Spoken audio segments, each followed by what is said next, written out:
교회는 하나님의 영적 조직으로 되어 있다 그랬어요. 그래서 교회의 근간은 뭘로 이루어졌다? 성령의 조직으로 이루어졌어요. 그래서 성령의 인치심, 성령의 침례를 통해서 교회가 세워져 간다. 이게 이제 지난주까지의 말씀이었고요. 그럼 초대교회에서 성령의 사역이 어떻게 나왔느냐 하는 거예요. 한번 말씀 읽어보세요. 시작. 오순절날 성령께서 임하시며 다락방에 모인 120명의 사람들에게 성령으로 충만케 채우셨습니다. 이런 역사가 일어났다는 거예요. 이 사건이 오순절 다락방 사건, 오순절날에 이 사건이 뭐예요? 성령이 강림하게 되는, 성령이 임하게 되는, 성령 침례가 부어지게 되는 그런 보편적인 성령이 임하게 되는 사건의 가장 시초가 됐다라는 거예요. 그래서 우리는 지금 성령 시대에 살고 있다라고 얘기를 합니다. 그 다음에 이제 또 이런 역사가 있었죠. 이제 성령이 임하게 되니까 어떤 역사가 나타나느냐? 성령 침례와 성령 충만이 드러났다라는 얘기예요. 말씀 안 볼게요. 시작. 요한은 물로 침례를 베풀었으나 너희는 몇 날이 못 되어 성령으로 침례를 받으리라 하셨느니라. 이게 누가 하신 말씀이냐면 예수님께서 하신 말씀이에요. 요한은 물로 침례를 베풀었지만 이 물 침례라는 건 뭡니까? 내가 구원받았습니다라는 그 구원의 표를 공동체한테 드러내는 것이 바로 침례입니다. 그래서 나는 그리스도와 함께 십자가에 못 박혔습니다. 그리고 이렇게 부활할 것입니다. 이게 침례의 퍼포먼스라는 거예요. 이게 이제 물 침례라면 성령 침례라는 건 뭐예요? 위로부터의 성령이 내려오시는데 성령이 나를 최초로 어떻게 해요? 만지시는 것, 내게 임하시는 사건, 캄다운 했던, 캄어펀 했던, 푸어아웃 했던 성령이 나를 첫 번째로 만지시는 사건이 뭐냐? 성령 침례라고 한다라는 거예요. 할렐루야. 여러분들이 성령 침례를 체험합니다. 성령을 받을 때 나도 모르게 은혜 가운데 성령이 만지는 것을 체험한다. 이게 성령 침례라는 거예요. 이것이 아주 불같이 강력한 사람들이 임하면 진짜 눈물만 나올 정도로 이 정도로 끝나는 사람도 있다는 거예요.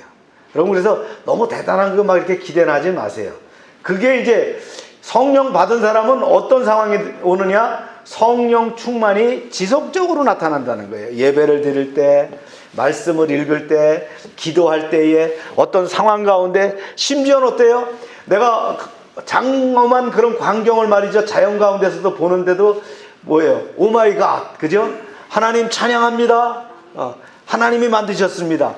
그럴 때에 내가 밀려오는 그 감동, 이런 것들이 바로 성령 충만이라는 거예요. 근데 이제 우리가 또 나중에 배우겠지만 이 성령 충만과 함께 뭐가 옵니까? 하나님의 능력이 나에게 인서트되는, 나에게 부어지는 거예요. 할렐루야.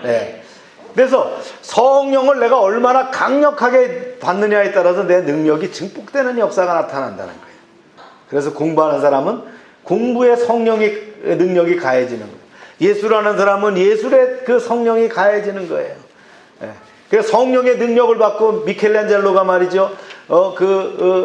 교회의 그 천장에다가 막 그림을 그리는데 우리가 가서 보면 그래요. 아, 이건 하나님이 함께 하지 않으시면 할 수 없는 일이다.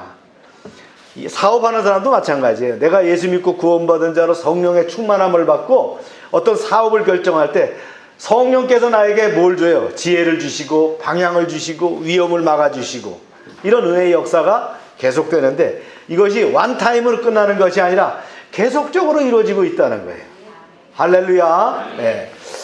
그래서 성령을 받았더니 말이죠. 성도의 수가 막 늘어나는 충만한 은혜의 역사도 일어나더라. 이제 그 다음에는요. 베드로가 요엘서 2장 28절을 가지고 말씀을 전파했더니 그날에 3,000명 구원받았다. 그래. 이게 요엘서 말씀이에요. 시작.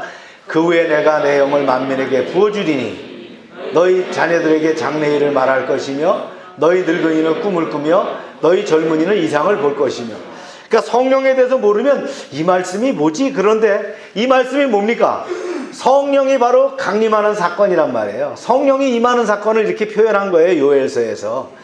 이거를 예수님이 바로 또 가르치시기도 하고 베드로가 이 말을 가지고 증거를 할 때에 어떻게 했어요? 그 다음 사도행전 2장 4절 읽어봅니다. 시작. 그 말을 받은 사람은 침례를 받음에 이날의 신도의 수가 3천이나 더하더라. 여기서 그 말을 받은 사람이 침례를 받음에, 이렇게 여기서 침례라는 말은 말이죠, 복합적으로 쓸 수 있어요. 아, 성령의 침례가 임했구나, 이렇게 얘기해요. 또 성령의 충만이 임했구나, 이렇게 여러분들이 이해하시면 좋겠어요. 여기서 이제 우리가 단어적으로 밥티스마라는 단어를 썼지만, 이 말을 받으니까 어떻게 성령 침례를 받거나 또 성령 받은 사람은 성령이 충만한 역사가 일어났다, 그런 얘기예요. 할렐루야. 네. 그 다음에 보니까요, 이런 역사가 나타나니까 박해가 시작됐어요. 헤롯을 포함해서 또 사내들인에서 박해가 막 시작됩니다. 그래서 어떻게 하면 베드로와 제자들을 감옥에 가두려고 하는데, 이때에도 감옥에서 나와가지고 베드로가 복음을 전했더니 어떻게 나타나냐, 말씀을 들은 사람 중에 믿는 자가 많으니 많은 남자의 수가 약 5천이나 되었더라. 여자나 아이들은 안 쉬었어요. 이런 막 한 도시가 말이죠, 성령이 폭발적으로 역사하는 사건이 나타났더라는 거예요. 이게 바로 초대교회의 사건이었다라는 거예요. 그 다음에 이제 사마리아 사도행전 8장에 보니까 이제 빌립에 의해서, 빌립은 누굽니까? 초대교회의 안수 집사입니다. 그런데 이제 누가 죽었어요? 순교자가 나왔죠? 스데반이 나왔어요. 스데반이 죽고 나니까 사람이 흩어지게 됩니다. 이걸 디아스포라라고 그러죠. 이 흩어짐의 역사가 있어서 사마리아에 가서 복음을 전하게 되고요, 에디오피아의 네시에까지 복음을 전했어요. 또 사도행전 9장에 가니까 이런 복음의 역사가 어떻게 나타나느냐, 다소 사람 사울에게까지, 나중에 바울이죠, 그에게 복음이 전파되었다라는 거예요. 네. 복음이 확장되는 역사가 나타났대요. 성령의 역사는 복음이 확장되는 역사를 가져오게 되는 거예요. 그리고 사도행전 10장에 가니까 이방인 고넬료까지, 이방인 중대장입니다, 로마군의 중대장까지 예수 믿고 구원받는 그런 역사가 일어나더라는 거예요. 그리고 이제 이 복음 전파가 이제 사도행전 1장 8절처럼 이제 확장됐어요. 읽어봅니다. 시작. 오직 성령이 너에게 임하시면 너희가 권능을 받고 예루살렘과 온 유대와 사마리아와 땅끝까지 이르러 내 증인이 되리라 하시니라. 예루살렘에서 유대로, 사마리아로, 그 다음에 땅끝까지 복음이 증거되는 역사가 일어났다라는 거예요. 어떻게 하세요? 성령이 기름 붓고 난 다음에, 성령이 역사하신 이후에 이런 능력의 역사가 일어나게 됐다라는 거예요. 그래서 성령 받으면 나오죠. 너희에게 성령이 임하시면 너희가 권능을 받고, 권능은 뭐라 했어요? 두나미스. 이 성령을 받으면 다이너마이트와 같은 그런 폭발력이 나타나는 거예요. 두나미스. 이게 다이너마이트의 어원적 근원이에요. 이런 역사가 나타났다라는 거예요. 그래서요, 교회에서 성령의 사역의 결과가 어떻게 됩니까? 이렇게 점차적인 증폭의 현상이 나타났어요. 이 이후에 2000년이 지난 지금이 바로 이런 상황이다라는 거예요. 그러니까 한국이라고 하는 이 우리 한반도, 이 한국이라는 역사가 이미 해방 전에 어떤 역사가 나타났어요? 평양에 그런 역사가 나타났어요. 평양에 바로 예루살렘에서의 그 성령 강림의 사건이 평양에 나타났어요. 평양에 나타나갖고 막 뜨겁게 불같이 방망이 같은 역사가 나타났어요. 근데 그걸 누가 깨뜨려요? 공산당이 들어오면서 그걸 깨뜨립니다. 마귀의 세력이죠. 그래서 이것이 깨지면서 이제 전쟁으로 일어나게 됩니다. 그리고는 이것이 이제 남한으로 오게 돼서 어떻게 됩니까? 이 남한, 대한민국이 성령에 증폭되는 역사가 나타납니다.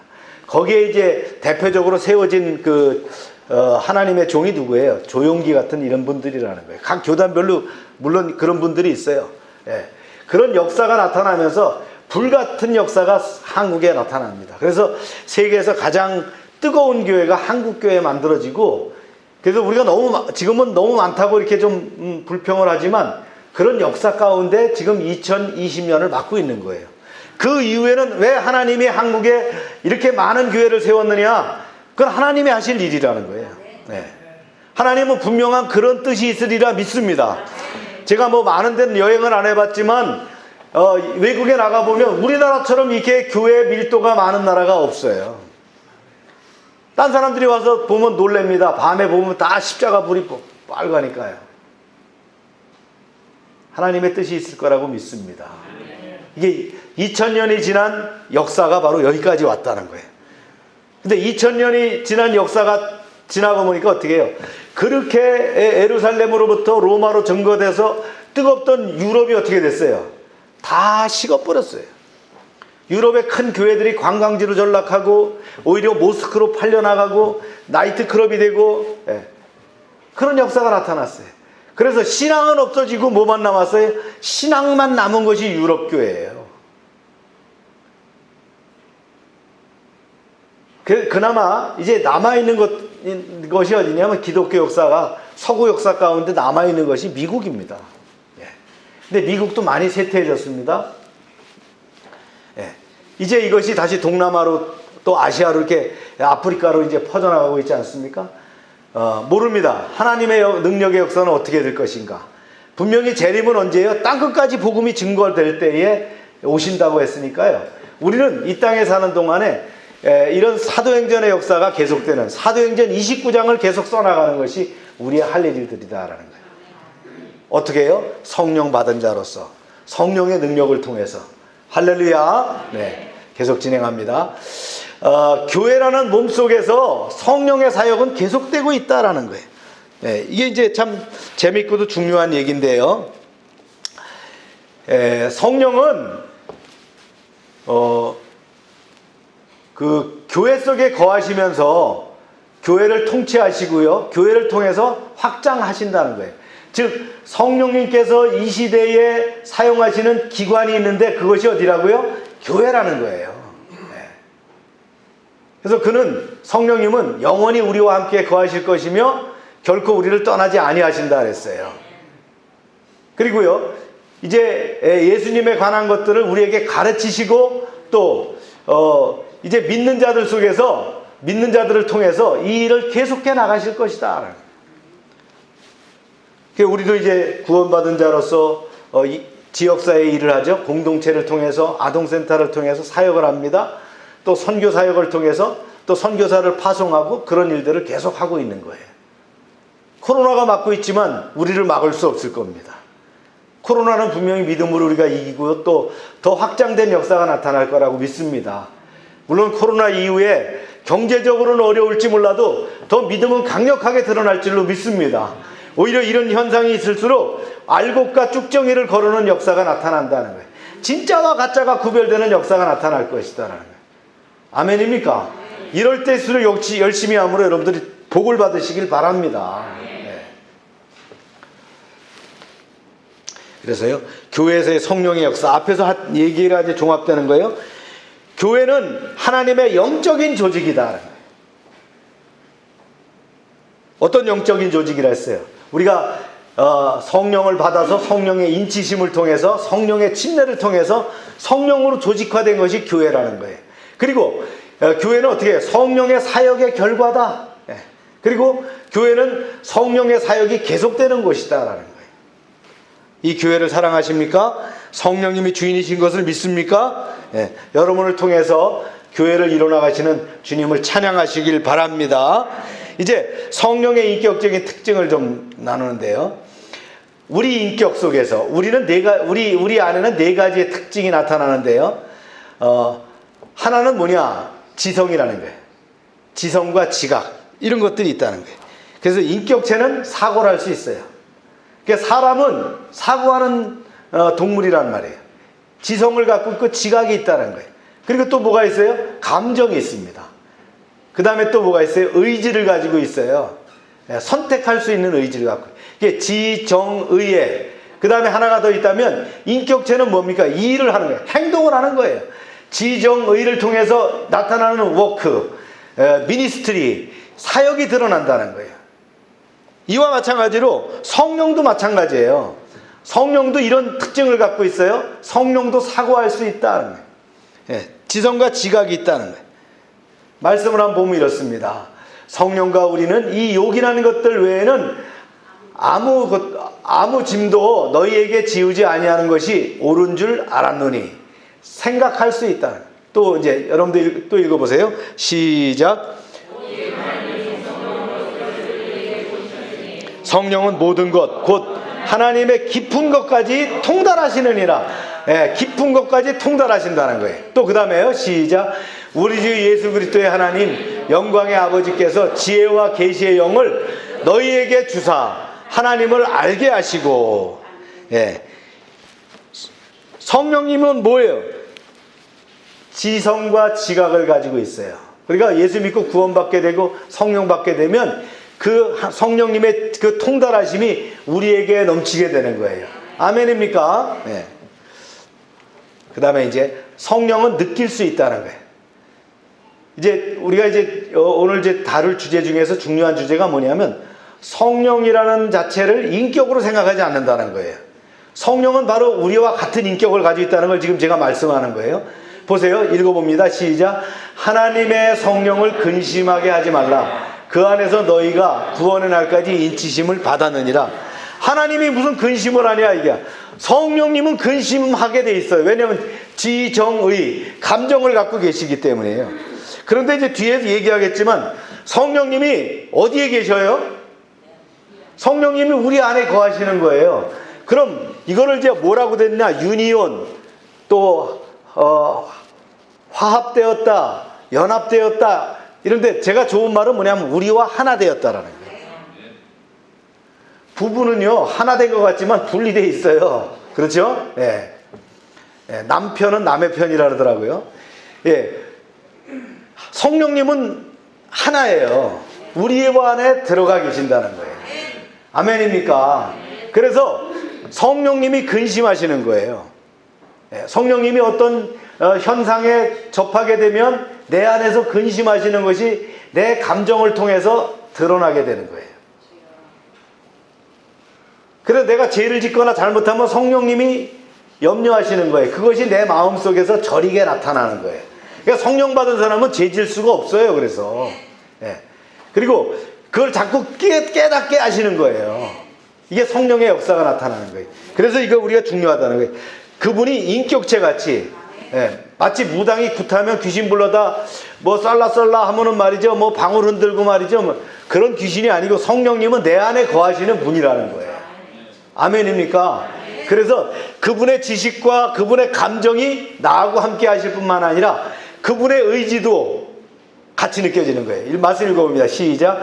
이 모든 일은 같은 한 성령의 행하사 그 뜻대로 각 사람에게 나눠주시는 것이니라. 할렐루야.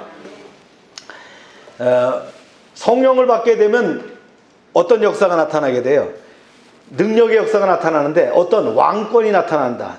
선지자의 권세가 나타난다. 제사장의 권세가 나타난다 그랬어요. 그죠?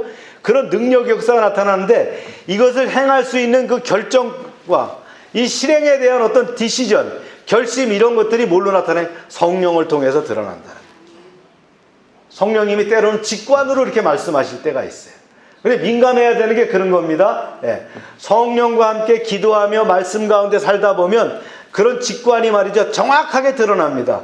이것이 더 미래로 나가는 것이 바로 예언하는 은사를 주게 된다는 거예요. 할렐루야. 그게 답이 있다는 거예요.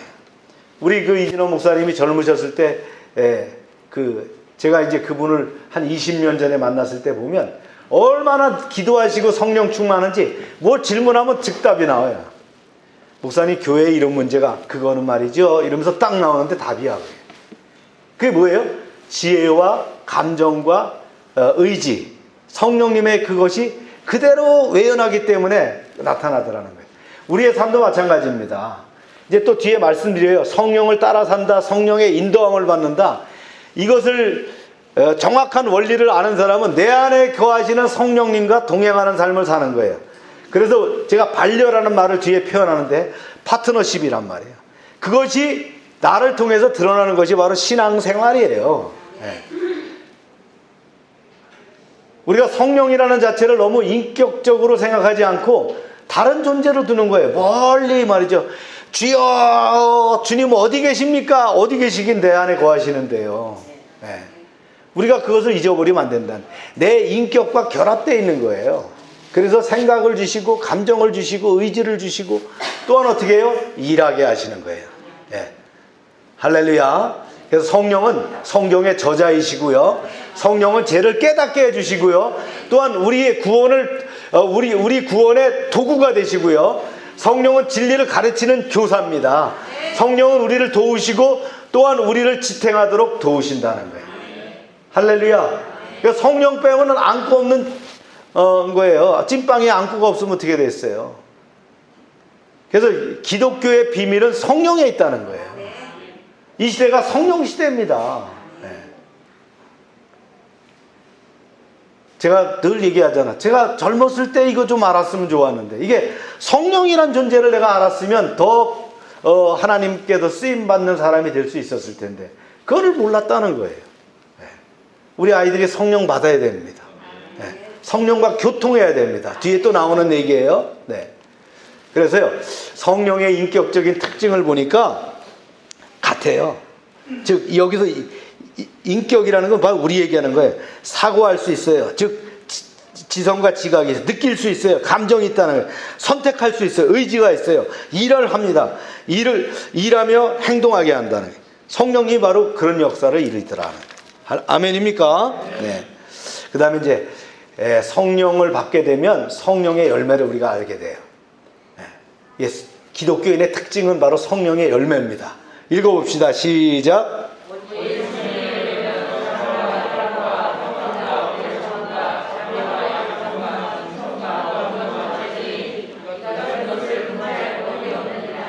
여기서 열매라는 여기 나오는 단수들이에요. 예. 그래서 성령께서 거하심으로써 성령의 어떤 열매를 그리스도께서 맺게 해주실 것을 우리는 알 수 있어요. 보세요. 이제 성령으로 충만한 것이 이렇게 맺게 되는데, 그럼 어떤 사람은 절제만 있고, 어떤 사람은 사랑만 있고, 어떤 사람은 실학만 있고, 이런 것이 아니고요. 성령의 9가지 열매가 어떻게 해요? 내 안에 인격으로 거하게 된다는 거예요. 그래서 자연스럽게 예수 믿고 구원받게 되면 내게 드러나는 것이 뭘로 드러나요? 이 성령의 9가지 열매가 드러나게 된다라는 것을 사도 바울이 성령을 받고 강조하고 있다는 거예요. 그래서 성령으로 충만한 생활에서 성령의 열매가 산출됩니다. 그래서 예수님은 성령의 열매를 위대한 본보기셨어요. 갈라디아서 5장 22절에 23절에 이제 열거된 모든 자질은 예수님이 갖추고 계셨어요. 그리고 이제 우리는 자신의 행동과 선행으로 성령의 열매를 맺을 수 없어요. 이거 굉장히 중요한 말이에요. 내 행동과 선행을 통해서 열매를 맺을 수 없다. 내가 이렇게 해야 살겠다. 나는 인격적인 인격체야. 나는 도덕적으로 살 거야. 나는 윤리적인 사람이야. 그런다고 해서 이런 열매가 맺어지는 것이 아니다라는 거예요. 뭐예요? 성령께 모든 것을 맡김으로 성령의 열매가 맺어지게 된다는 거예요. 네. 그래서 우리가 돌을 닦는다고 닦아지는 게 아닙니다. 여러분들 굴 파고 땅속에 들어가고요, 잠 안 자고 10년 있다가 나온다고 별거 있겠어요? 네, 안 변해요. 네. 무슨 해탈이라 뭐 이렇다, 그게 아니라는 거예요. 우리는 성령 받고 성령과 하나 되어서 성령에게 내 삶을 맡기고 성령을 따라서 살 때에 나도 모르게 어떻게 되는 거예요? 큰바의 얼굴이 되더라는 거예요. 아멘입니까? 네. 성령의 9가지 열매가 나도 모르게 그런 것들이 나타나게 되더라. 아직 안 다듬어진 부분이 있다면 내가 아직 성령 충만하고 성령과 함께하지 못하기 때문에, 아직 내가 있기 때문이라는 거예요. 그 다음에 이제 우리가 기독교인 속에서의 성령의 역사를 좀 봅니다. 성령을 따라 행한다. 성령께서 우리의 걸음을 인도하시고 우리의 길을 가르쳐 주실 것이다 말씀하고 있어요. 말씀 읽어봅니다. 시작. 내가 이르노니 너희는 성령을 따라 행하라. 그리하면 육체의 욕심을 이루지 아니하리라. 제 스승 되시는 이진원 목사님은 그렇게 기도한대요. 주님, 점심시간이 됐군요. 오늘은 짜장면을 먹을까요? 비빔밥을 먹을까요? 그러니까 늘 그분과 동행하기를 원하시는 분이에요. 그래서 그분이 얼마나 참 이렇게 성령하고 따라다니시는지, 목욕탕에 가서도 하여튼 잠시라도 성령과 떨어질까봐 말이죠. 말씀의 요조를 비닐봉지에 넣어가지고 그걸 놓고 때를 미시는 분이셨어요. 이제 90이 다 되셔서 연로해지셨는데, 우리는 그런 의식이 있어야 되는 거예요. 내가 내 맘대로가 아니라 누굴 따라간다고요? 성령을 따라 행한다. 성령님이 내게 어떻게 주실까? 성령님이 뭐라고 말씀하실까? 근데 어떨 때 보면 저도 그래요. 막 결정하고 보는 거야. 이미 내 생각으로 결정하는 거예요. 그러면 제가 이제 살짝 그렇게 기도합니다. 주님, 이거 제가 결정한 게 아니고 성령님이 지혜를 주셨죠? 그런데 늘 우리는 의식이 누구부터? 내 안에 거하시는 성령님의 지정이, 그분이 행동하심에 따라서 함께하는 것이 중요하다는 거예요. 내가 결정할 때 잘못하면 뭐예요? 내 감성을 따라서, 내 욕심을 따라갈 수가 있다는 거예요. 물론 내가 늘 성령 충만한 가운데 있으면 툭 하고 나와도 성령의 뜻이 될 수 있지만, 이런 것이 준비되기 쉽지 않잖아요. 그래서 늘 우리가 말씀과 기도 가운데 성령님과 동행하는 삶이 중요하다는 거예요. 두 번째는요, 성령께서 새롭게 해주신다는 거예요. 읽어봅시다. 시작. 우리를 구원하시되 우리가 행한 바 의로운 행위로 말미암지 아니하고 오직 그의 긍휼하심을 따라 중생의 씻음과 성령의 새롭게 하심으로 하셨나니. 중생의 씻음이라는 건 뭐예요? 내가 예수 믿고 구원받아서 할렐루야, 침례를 받고 말이죠, 내가 예수 믿게 됐습니다라고, 이게 이제 그 자체가 뭐예요? 회심이라고 하죠. 이 회심이 바로 중생의 씻음이라고 얘기할 수 있다는 거예요. 그런데 이것이 끝이 아니에요. 뭐가 있다 그랬어요? 성령의 새롭게 하심, 성령의 침례와 성령의 충만을 통해서 새롭게 되는 역사가, 이전 것은 지났으니 보라 새 것이 되었도다. 바뀌는 거란 말이에요. 그냥 번데기로 있는 것이 아니에요. 이게 구각을 깨고 말이죠, 그거를 뚫고 나왔을 때 아름다운 나비가 되는 역사가 나타나는 거예요. 전혀 다른 존재가 되는 거예요. 병아리가 아래에 있을 때는 그게 알 같지만 굴러다니다가 이것이 때가 되면 어떻게 합니까? 그것을 깨고 나오죠. 그럼 병아리가 쫑쫑쫑쫑 하고 다니는 역사가 나타나요.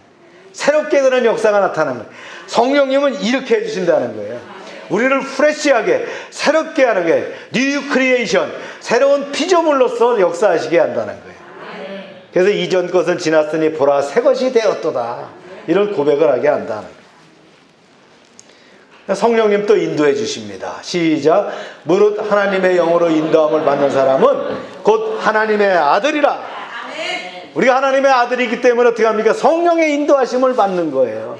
내 심령 가운데서 성령의 말씀하심을 따르는 거예요. 중요한 결정을 할 때마다 다윗은 기도합니다. 하나님, 블러셋이 쳐들어왔습니다. 어떻게 대응할까요? 성령이 말씀하시죠. 나가라. 내가 그들을 내 손에 붙이리라. 그래서 이기는 거예요.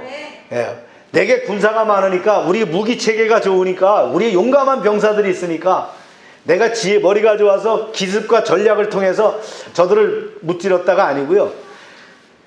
하나님의 전쟁에서 보면 이길 때는 다 약하지만 하나님이 함께 하신다는 거예요. 때로는 우리 군사가 나가기도 전에 천사 몇 명 보내갖고 그냥 한 번에 18만 5천 명을 초토화시켜버리는 역사를 나타내는 거예요. 여러분, 두려워할 필요 없습니다. 북한의 핵무기가 두렵습니까? 한국의 교회가 몇만 개입니다. 한국과 함께 하시는 성령 하나님께서 천사 보내서요, 작살낼 수 있는 거예요. 우리가 믿음 안에 깨어 있으면 된다. 그래서 성령께서는 우리 안에 계신다. 시작. 너희 몸은 너희가 하나님께로부터 받은 바 너희 가운데 계신 성령의 전인 줄 알지 못하느냐. 너희는 너희 자신의 것이 아니니라. 성령의 전이라는 거예요. 성령님이 어디에 거하시냐? 내 안에 거하신다는 거예요. 정확히 어디 거하실까요? 성령님께 물어보세요. 어디 거하십니까? 혹시 뼈에 거하십니까? 살에 거하십니까? 살에 거하셔서 이렇게 제가 뚱뚱해졌습니까? 아니면 제가 배가 나왔습니까? 뭐 제가 혹시 단전에 계시는 거 아닙니까? 그래서 배가 나왔나요? 우리의 심령 가운데 거하시겠죠. 그죠?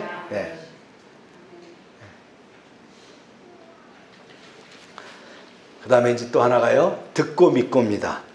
네, 말씀 읽어볼까요? 시작. 내가 너희에게 다만 이것을 알려 하노니 너희가 성령에 받은 것이 율법의 행위로냐 혹은 듣고 믿음이냐. 율법의 행함, 하지 마라 행하라는 이것이 아니라 뭐예요? 하나님의 말씀을 듣고 믿음으로. 그 믿음 얘기해 볼까요? 여러분 기억하십니까? 예, 가슴이 아파서 쓰린 거예요. 왜냐하면 롯이 말이죠. 예, 그 다 땅을 다 좋은 데는 다 차지했어요. 근데 아브라함한테 그러죠. 한밤에 나가봐라. 하늘을 보면서 저 많은 별들이 다 내 것이다. 내 후손들이 그렇게 될 거야. 예, 돌아봐라. 이 보이는 것이 다 내 것이다 라고 말씀하십니다. 그때 아브라함은 믿었다라는 거예요. 그 믿음이 바로 믿음입니다. 할렐루야. 네.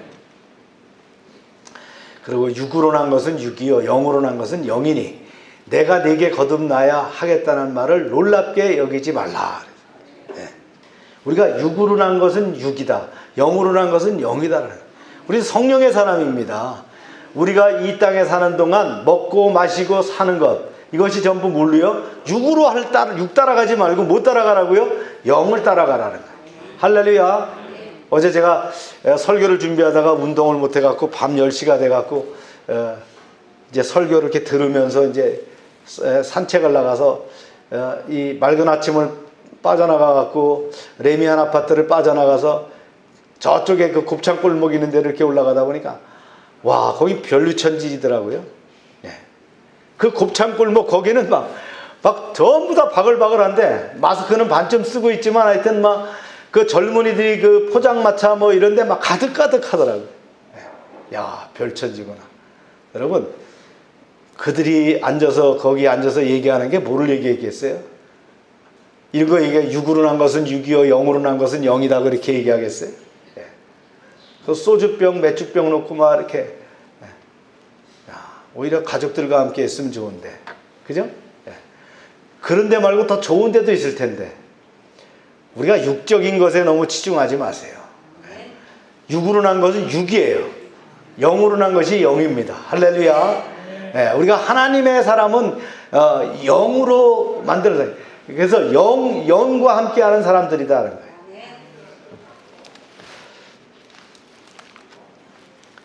네, 그래서 기독교인의 속에서 성령의 역사는 이렇게 일어난다 그랬어요. 성령을 따라 행하고 어떻게 합니까? 성령께서 새롭게 해주시고 성령께서 인도해 주시고 성령께서 우리 속에 거하시고 듣고 믿는, 그죠? 그런 은혜의 역사를 이루게 하신다. 할렐루야. 네. 이게 이제 여기까지가 2번 설교였고요. 이제 3번 설교로 넘어가서 이제 넘어갑니다. 이제 이번 장에서는요, 성령의 인격과 능력, 그 다음에 성령의 상징들, 그 다음에 성령의 교통에 대해서 또 귀한 주제들을 가지고 이렇게 나누는데요. 우리가 이제 성령을 비인격적인 대상으로 본다는 거예요. 그것, 영향력, 능력, 힘으로 간주해버리는 그런 경향이 있다. 그런 오류에 빠져 있다라는 거예요. 네. 그러니까 성령이란 자체를 그냥 외부적인 어떤 그 에너지, 네. 어떤 그 영향력, 그죠? 어떤 카퍼블리티라는 능력, 이런 것 정도로만 본다 그런 얘기예요. 내가 신앙을 가졌더니 그거를 그냥 뭐 하늘에서 뚝 떨어져 갖고 마치 이 행운처럼 말이죠. 그렇게 생각한다는 거예요. 그게 아니고요. 성령은 뭐라고요? 우리와 함께하는 인격체라는 거예요. 분리할 수 없는 인격체라는 거예요. 아멘입니까? 이게 굉장히 중요한 얘기예요. 성령은 우리와 동일한 인격체로 나와 결합되어 있다는 거예요. 하나 되어 있다는 거예요. 그래서 커뮤니언, 유니온 되었다는 거예요. 이 의식을 우리가 좀 배우고자 하는 거예요. 네, 이것이 이해될 때 기독교가 이해가 되는 겁니다.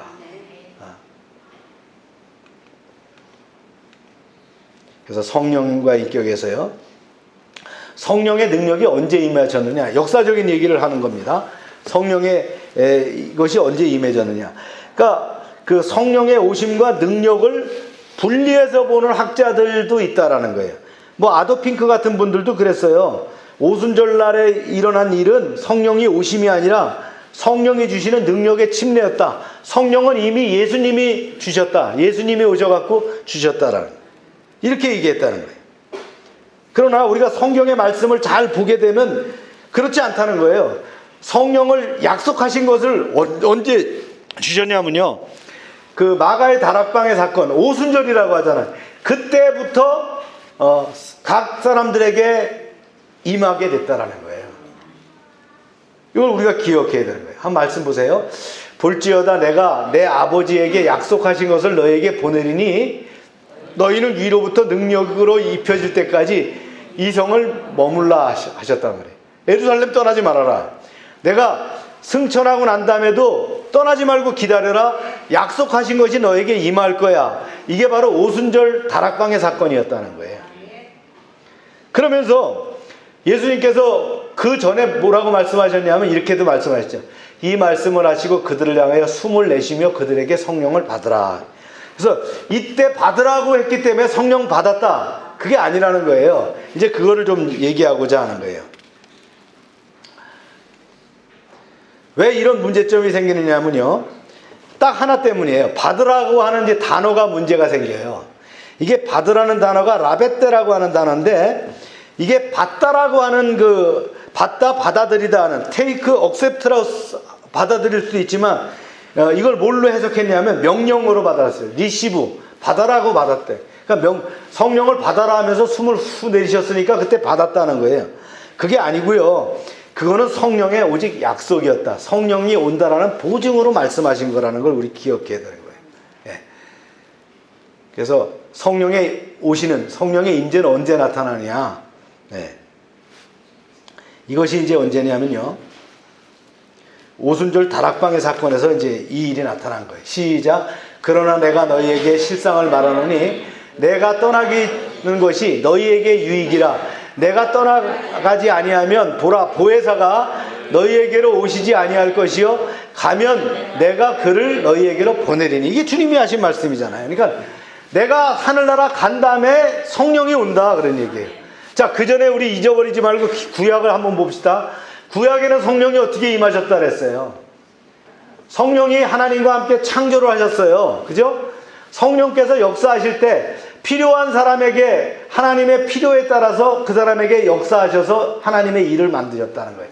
사사시대에는 사사들에게, 그러니까 삼손에게 임하셨고요, 기드온에게 임하시고요, 이런 역사가 일어났다는 거예요. 아브라함에게 임하시고요, 사울에게도 임하셨어요. 사울왕에게도. 근데 사울왕이 어떻게 해요? 늘 하나님과 하나 되지 못하니까, 성령과 하나 되지 못하니까 떠나셨다는 거예요. 그랬더니 어떻게 해요? 나라도 망하고 그 가족들도 망하고 결국 자기도 죽고 아들도 죽고, 그런 비운의 역사가 나타나지는 거예요. 성령이 떠나시는 때도 있었다는 거예요. 이것이 계속돼 나오다 어떻게 하느냐, 드디어 이제 예수님이 오셨어요. 실제 하나님이신 예수님이 이 땅에 오셔가지고 복음을 증거하면서 모형으로서 보여주시죠, 교회에 대한 것을. 그리고 말씀하신 거예요. 이제 내가 떠나는 것이 유익하다. 내가 가면 보혜사, 너희를 보호하고 은혜를 베풀고 가르치시는 분을 보낼 거야. 네. 그래 말씀하셨단 말이에요. 그리고 이제 승천하시고 난 다음에 열흘 정도를 기도하고 기다렸더니 마가의 다락방에 120명의 문도들에게 갑자기 성령의 기름 부음의 역사가 나타나더라는 거예요. 할렐루야. 그때 방언이 막 터지고 말이죠. 예. 그래 난곳 방언. 세상 사람들이 예루살렘의 축제를 위해서 다 모였는데, 모여서 보니까 자기 나라 말을 막 하는 거예요, 이 유대인들이. 이게 무슨 말이지? 그래 난곳 방언으로 얘기를 하더라. 실제 외국어를 갖고 방언을 하더라는 거예요. 근데 방언을 연구해 보면 외국어를 가지고 방언하는 사람은 제가 못 봤어요. 네. 우리 방언하는 사람들의 방언을 제가 다 알아요. 우리 사모님이 하는 방언, 하미숙 권사가 하는 방언, 이경미 권사, 우리 오병성 장로님 방언, 다 다릅니다. 근데 이걸 뭐라고 할 수 있냐? 그 사람이 하나님의 영에 감동되어서 하는 방언이기 때문에 다른 거예요. 하늘의 언어란 말이죠. 이거를 인터프리테이션, 통변할 수 있는 은사를 주셔요. 그것도 은사예요. 그래서 통변의 은사를 주시는 거예요. 저도 통변하는 은사도 저도 좀 줘보세요. 그래갖고 이천수 목사님 교회 가갖고 막 공부를 하면서 저도 열심히 기도하는데요, 방언이 쑥 들어오는 거예요. 다른 사람이 랄랄라 따따붙다 하는데 그게 막 저한테 들어오는 거예요, 귀가. 인터프리테이션을 준단 말이에요. 그게 고린도 전서에 나오는 통변의 역사란 말이죠. 할렐루야. 예.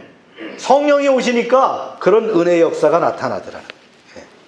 그래서 요한복음 20장 22절에 제자들을 향하여 숨을 내쉬었다라고 하는 것 자체는 뭘 얘기하느냐? 예수님의 생명의 호흡이라는 걸 의미하는 거예요. 예수님은 어떻게 성령 안에서 예수님은 사셨고요. 예수님의 출생 자체가 뭘로 출생하신 분이에요? 성령으로 출생하셨잖아요. 예. 그래서 예수님의 호흡 자체가 뭐예요? 성령의 호흡이라는 거예요. 그게 바로 창세기 2장 7절에 나오는 흙으로 사람을 빚어갖고 코에다 생기를 불러넣었던 생기, 그것이 바로 루하의 성령의 능력이란 말이죠. 할렐루야. 숨을 내쉬면서 성령 받으라 하는 건 뭐예요? 너희가 성령을 받을 것이다 라고 하는 단어의 오역이었다, 그런 얘기를 제가 하는 거란 말이에요. 그러니까 성령이 오시는 역사는 마가의 다락방 사건으로부터 여러분들이 이해하는 것이 합당하다라는 것을 이야기를 합니다. 예. 그러니까 성령은 정확한 시간과 장소, 약속한 곳에 오셨다라는 거예요. 언제? 기다려라. 떠나지 말고 기다려라. 그러면 올 것이다. 이 말을 믿고 이 제자들과 말이죠, 예수님의 어머니 마리아와 예수님의 동생들이 열심히 말이죠, 120여 명이 모여서 기도를 했어요. 한 이만한 공간 되겠죠. 예. 예. 가보니까 이거보다 좀 큰 것 같아요. 예루살렘 가면. 거기서 막 기도를 하는데 어느 날 같이 불같이 바람같이 슉 하더니 불이 각 사람 위에 혀같이 갈라지면서 그때부터 방언이 터지는, 성령의 침례를 받고 성령의 충만함의 역사가 나타나더라는 거예요. 이런 역사가 여러분에게도 있다는 거예요. 그래서 제가 작년에 설교할 때 뭐랬어요? 그날이 있다는 거예요. 누구에게 그날이 다 있다는 거예요. 그날이 있어요. 성령의 침례를 받는 그날이 있고요. 성령의 충만함으로 뉴 프레시 되게 새롭게 되는 역사가 각인에게 있다는 거예요. 시작. 그는 진리의 영이라 세상은 능히 그를 받지 못하리니 이는 그를 보지도 못하고 알지도 못함이라. 그러나 너희는 그를 아나니 그는 너희와 함께 거하시며 너희 속에 계시겠습니다. 너희와 함께 하시며 너희 속에 거하심이라. 우리의 속에 거하심이라. 우리와 함께 하신다라는 거예요. 이게 성령님의 역사하십니다. 그 다음에 이제 성령의 상징들, 좀 가벼운 주제들인데요. 성경에는 여러 가지 비유가 있어요.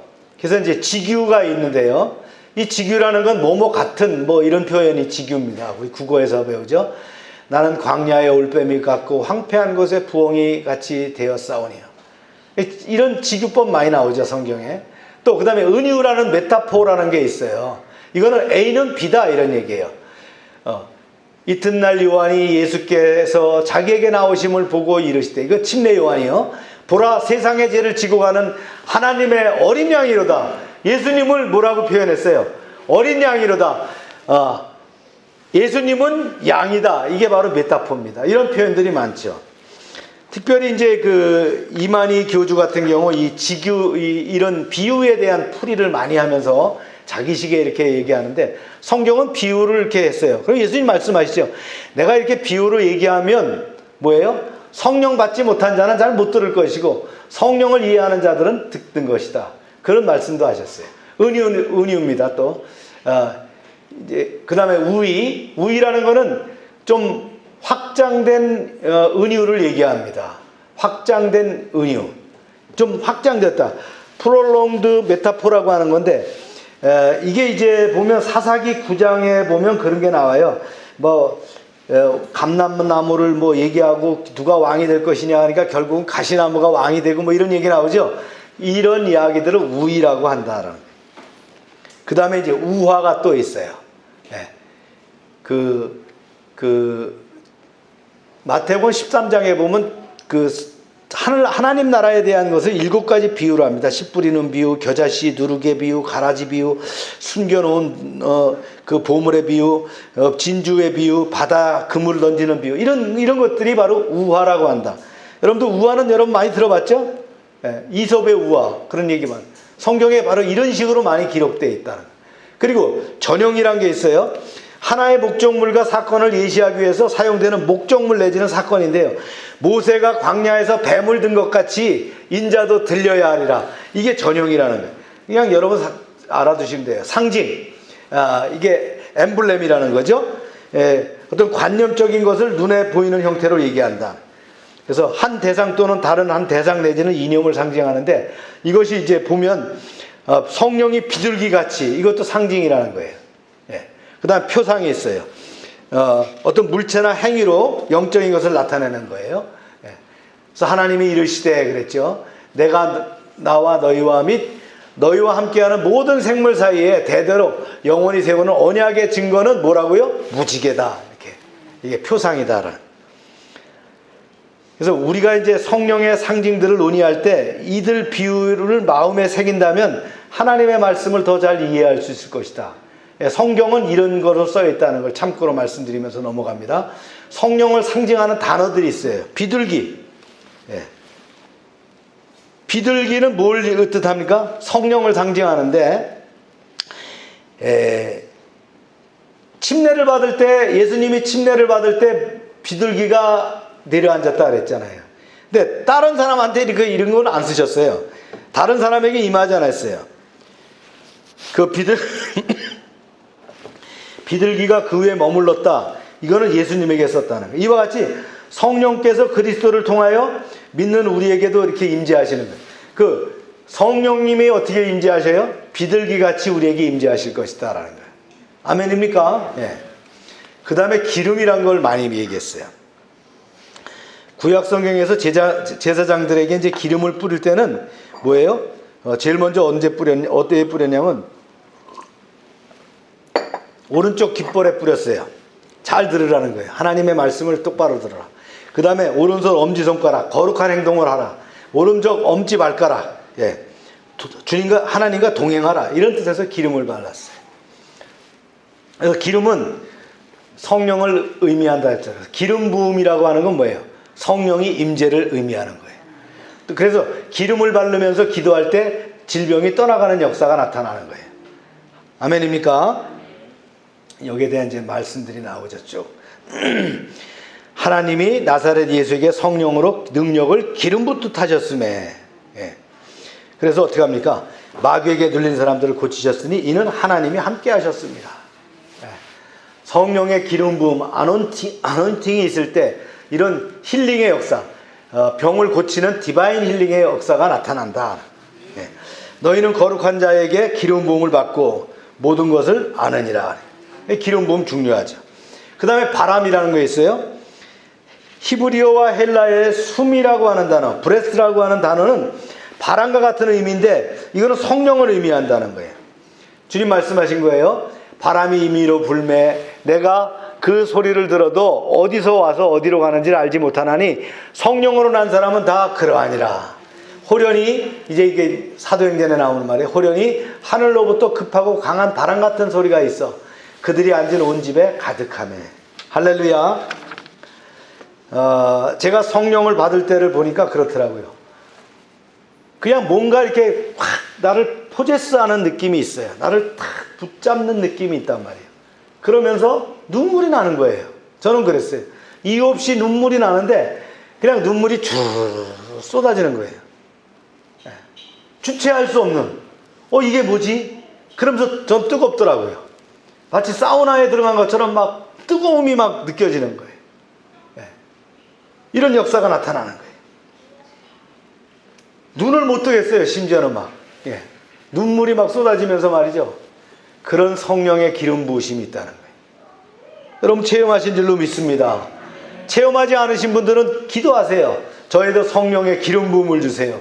성령의 능력을 주세요. 할렐루야. 성령이 나에게 강력하게 임하셔서 성령이 나에게 함께 하셔서, 이것은 내가 마음을 여는 거예요. 마음을 열 때 오시는 거예요.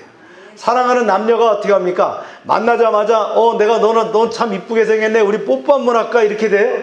아니잖아요. 사랑하는 사람이 만남과 교제 가운데서 뭐가 열려요? 마음이 열리는 거예요. 확신이 가는 거예요. 그래서 내가 열렸을 때의 상대를 억셉트하듯이 성령도 마찬가지입니다. 내가 회개의 영을 통해서 내가 모든 것들을 사죄하고 내가 깨끗함을 입게 됐을 때 내가 성령을 받아들이는 거예요. 주님 내게 오시옵소서. 내가 오시란다고 오시는 거 아니에요. 성령님께서 내가 준비되어 있을 때 내게 오시는 거예요. 마가의 다락방에 120명의 문도들이 열심히 기도했을 때, 그들이 회개하며 주님의 오심을 강목히 기다렸을 때, 준비됐을 때 어떻게 해요? 성령이 바람같이 불같이 그들에게 역사하셨다는 거예요. 우리 개인적으로도 마찬가지입니다. 그런 은혜의 역사를 받아들여야 된다는 거예요. 네, 불입니다. 불은 하나님의 영을 나타내는데요, 실질적으로 마가의 다락방 사건에서 뭐라고 기록되어 있어요? 불 같은 것이 혀같이 갈라지면서 각 사람에게 임했더라는 거예요. 성령의 불이 났다는 거예요. 할렐루야. 네. 그 다음에 이제 옷이라는 것이 있어요. 능력의 옷. 그런 말 많이 하죠. 능력의 두루마리를 입혀주시고, 그죠? 네. 이게 보호하시는 거예요. 그래서 입혀주시는 거예요. 그 다음에 이제 인입니다. 인은 뭐라 하세요? 도장을 찍는다. 도장 찍는 걸 얘기하는 거예요. 한번 읽어봅니다. 시작.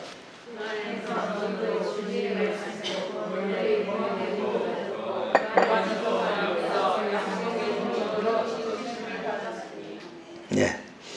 도장을 딱 찍어 주셨다는 건 뭐 얘기합니까? 소유권을 의미하시는 거예요. 예, 소유권을 의미하시는. 도장을 탁 찍어 주셨다는 거예요. 약속하시고 보증하시고 또 구원의 표를 주시고, 그래 너는 내 거야 라는 도장이에요. 가축에다가 무슨 도장을 찍어요? 불도장을 찍잖아요. 불에다가 자기 문장 있는 걸 달궈가지고 소에다가 탁 찍는 거예요. 예, 이게 불도장입니다. 우리는 그런 도장을 찍었다는 거예요. 우리의 이마에다가 찍었다는 거예요. 우리 심령의 이마에다가 불도장을 찍었다는 거예요. 너는 내 것이라. 할렐루야. 네. 그 다음에 이제 보증입니다. 이 보증이라는 건 이제 여러 가지 의미를 이제 하는데 재미있어요. 이 보증이라는 자체가. 보증이라는 건 하나의 서약입니다. 약속이에요. 약속의 표시다. 도장과 뭐 비슷하겠지만, 그 개런티라고 할까요? 이런 것들로 이렇게 주셨다라는 거예요. 보증을 하셨다. 서약을 했다. 프레지를 하셨다라는 거예요. 약속이 된 것을 보증이라. 이 보증이란 말이 많이 나와요, 성경에. 예. 이것이 바로 전부 다 어떤 거예요? 이 성령과 관계되는 그런 것들이었다. 네, 우리 오늘 여기까지만 좀 합시다. 성령의 교통하고, 다음 주에 성령의 교통에 대해서 우리가 나누면서 지난 3주간의 말씀들이 굉장히 양적으로 많은 양이에요. 한 40장 되는 그 설교 내용들이거든요. 또 그 내용들을 좀 정리하면서 또 성령에 대한 또 이렇게 우리가 예를 드는 설교를 통해서 이렇게 마무리하면서 성령을 좀 마치도록 그렇게 하겠습니다. 여러분, 성령이 어디 계십니까? 나와 함께 하십니다. 그분이 인격체로서 나와 하나 되어 있다라는 거예요. 네. 이거 내 마음대로 분리가 안 됩니다. 그분이 오셨죠. 내가 오라고 했더니 오신 거 아니에요. 네. 내가 준비되어 있기 때문에 성령이 내 안에 전을 만들었다는 거예요. 함께 하시는 거예요. 그분과 동행하시며 그분을 따라가시면 믿음 안에 승리할 줄로 믿습니다. 네.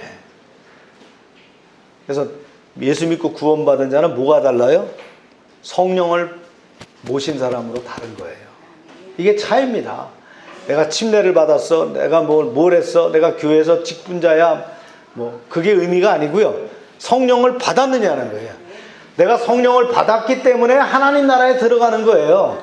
그것이 성령을 받았다라는 그 증표, 그 보증, 그 개런티 자체가 뭐예요? 하늘나라의 시민권이 되는 거예요. 여러분 승리하셨습니다. 옆 사람을 축복합시다. 당신이 하나님의 사람입니다. 네. 하나님 감사합니다. 지난 3주간의 말씀을 통해서 은혜 받게 하심을 감사합니다. 이제 저희가 성령과 하나 된 사람으로 승리하는 인생 살게 하여 주시옵소서. 예수님의 이름으로 기도합니다. 아멘.